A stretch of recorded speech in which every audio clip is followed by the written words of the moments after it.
Plus d'1 millier de personnes se sont rendues à la mairie de Grenoble pour présélectionner les meilleurs projets de la nouvelle édition du budget participatif. Et cette année, des projets, il y en a 69. Les habitants ont pu déambuler dans les couloirs pour les découvrir. Une initiative de la ville assez bien accueillie. L'idée de revenir plus en amont pour essayer de définir les idées qui vont être soumises à vote de la part des Grenoblois, je trouve que c'était encore une meilleure idée. Ce qui est bien, c'est que du coup, on peut discuter vraiment avec les gens directement et ils peuvent nous vendre un petit peu leurs idées. Et des idées, il y en a pléthore, et sur tous les thèmes, du sport, de la végétalisation, sur la mémoire, sur l'espace public. Les tenants des stands nous en ont présenté quelques-unes. Notre projet, c'est de faire un terrain de motocross gratuit et ouvert à tout le monde pour permettre aux personnes qui aiment bien la motocross de le pratiquer en toute légalité, parce que ça permettrait de réduire les rodéos urbains, tout ça. Un lieu pour les personnes précaires et leurs animaux.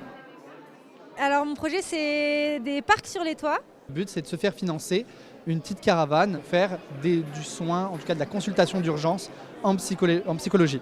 De végétaliser les quais Perrières. Et on présente un projet de jardin-forêt dans le parc de la Villeneuve. Chaque personne venue au forum a pu, grâce à des autocollants, voter pour 5 projets différents. Tout ce processus permet, selon les élus, de proposer une forme plus développée de démocratie.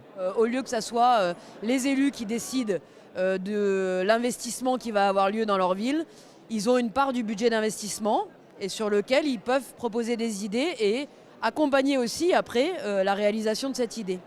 Développer la démocratie notamment vers un public qui se rend de moins en moins aux urnes.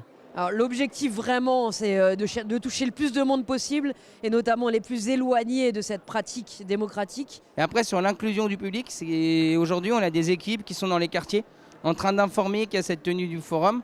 Après, c'est encore des axes de progression. On a encore du mal à pouvoir toucher certains quartiers, certains secteurs. Mais en tout cas, tous les secteurs de la ville sont représentés avec au moins une jusqu'à 10 propositions.